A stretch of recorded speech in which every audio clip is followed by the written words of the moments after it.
My 33F husband, 36M, may have cheated on me with my dead best friend and had an affair baby? Original post August 12, 2024. Throwaway for safety. I don't even know where to start. The past 6 months have been an absolute clusterfuck, and it only seems to be getting worse.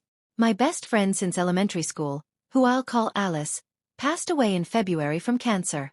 She had a 2-year-old daughter who went into the custody of her mom after she passed away, who I'll call Alexis. Last month Alexis showed up on our doorstep unannounced, telling my husband he needs to take responsibility for his child and either take custody or start finally paying child support. She says that Alice had told her when her daughter was born who the father was, but didn't want anything to do with him. To answer the inevitable, Alice was a traveling nurse and made a lot of money, which is the only reason I can think of for why she didn't go for child support. During this conversation my husband had the worst panic attack he's ever had, so we had to end the conversation before I could get more details. My husband's story is, I don't even know. He said that Alice's daughter is probably his, but that it isn't what I think. Almost 3 years ago we threw a large housewarming party as we just moved into our dream home. After I finally finished residency and was set to make real money for once. Alice was in town, and set to be at the party, but I was called into work before she got there. I didn't get back till after 3 a.m., party was winding down, my husband was passed out upstairs, and Alice had already left the party, which at the time I did find strange as we hadn't seen each other in months. My husband claims he woke up in the middle of the night to Alice on top of him, but he passed out again before he could say anything. He claims he never told me because he was worried I wouldn't believe him, which I don't know if I do. He showed me some texts he sent his best friend the next day asking for his advice about him, thinking someone raped him. But if he cheated he could have had that conversation as evidence, especially since he never said Alice specifically. Ever since the party, he has been very distant with Alice. And after she had her daughter, he would even find excuses not to be around the house when she would visit at all. I don't know if that's because he cheated, or if Alice did actually rape him and this was his trauma response. Honestly, Reddit, I don't know what to do. I've known Alice since we were children and she had never come across as that kind of person. But I've also known my husband for over a decade and he's not once ever given the inclination of a cheater. He's an attractive guy and I've seen the looks he gets at the gym and he's never even given more than a glance. What the hell should I do? How do I figure out what the truth is here when Alice isn't even around to defend herself? She never even implied she liked my husband, let alone want to sleep with him. I told my husband he needs to get a DNA test before anything is decided on the child's part. But in the meantime he needs to move out while I think about what I'm going to do here.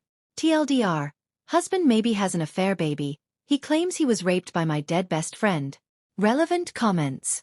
OOP responds to Alice's behaviors when visiting her at home and if Alice would tell her about the affair. OOP asterisk not that I noticed. She'd always been at least a little standoffish towards him as she thought I could do better. The first time she visited after she gave birth, she asked where he was since he wasn't home, for the first time, but she never asked again after that. I hadn't thought about that actually. Thank you. That's a good point. She always thought I could do better than him. So if it was an affair you'd think she would have told me on her deathbed at least. OOP on if her husband drinks or not. OOP asterisk not at all. He rarely drinks, and generally only at parties which at our ages are few and far between.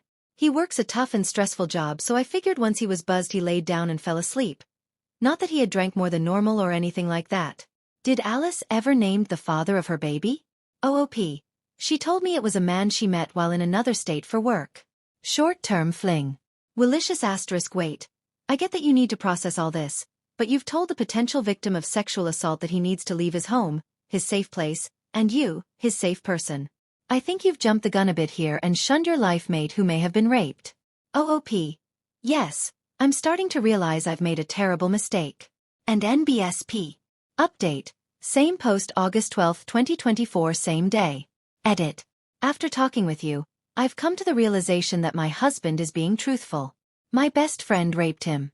Several people pointed out that with Alice not liking my husband, if it was an affair, she would have told me when she was dying, if only to separate us. You're absolutely right. I was there, in the room while she passed. I held her hands for days. We talked about so much. If it was just an affair, she would have told me. But if she raped my husband, she wouldn't have said a word. That's the type of thing horrible people take to the grave. I've also come to the realization that I made a terrible mistake asking my husband to leave for a few days while I gather my thoughts. Not to make excuses, but losing my best friend to cancer, a long cancer fight at that, was brutal. To say that I was devastated wouldn't do it justice. That it happened only 6 months ago, I'm still feeling it every day. So to have this thrown on me? It's like I'm losing her all over again. Either she betrayed me and fucked my husband, or she betrayed me and raped my husband. Not only have I lost her, but now I've lost the good memories, an entire lifetime's worth. It was impossible for me to look at him and not also see her, and be struck with the horror and realization of that loss all over again. I felt I needed to be able to break down, grieve, and think without the fresh wave of loss I got every time I saw him. It was wrong of me to ask him to leave, you're right though, and as of a few minutes ago I've righted this wrong. I called my husband, I apologized, told him I believe him, and begged him to come home. He'll be here in half an hour at most, and I'm going to support my husband the way I know he would have supported me. I've been an off-and-on Reddit user for several years, and sometimes the advice given on subreddits like these can be a bit hit or miss. But today you guys did good. You've helped me realize not only that I was wrong and being stupid at that, but that I was hurting the person that needed me the most. I was selfish. I have no idea what we're going to do as far as the potential daughter is concerned, but I can assure you we'll deal with it together. It's going to take a lot of time, and probably a lot of therapy, to grieve this new loss. I feel numb now, as though I'll never cry again. My best friend raped my husband, which means she was no friend of mine. She flaunted it, coming to my house, sitting with me, and gabbing. She brought her child here, trying to rub it in his face, right in front of me. She tortured the man I loved, and I was an unknowing party to it. I feel sick to my stomach over how many times she came over, just to hold it over him. I'm honestly at a loss on how to make that up to him. If you all have any ideas, please feel free to give them to me. I think I'll need all the help I can get. Tomorrow I'm going to take a leave of absence from work, just until we can figure out our next steps, and we can get our heads on straight. Thank you everyone.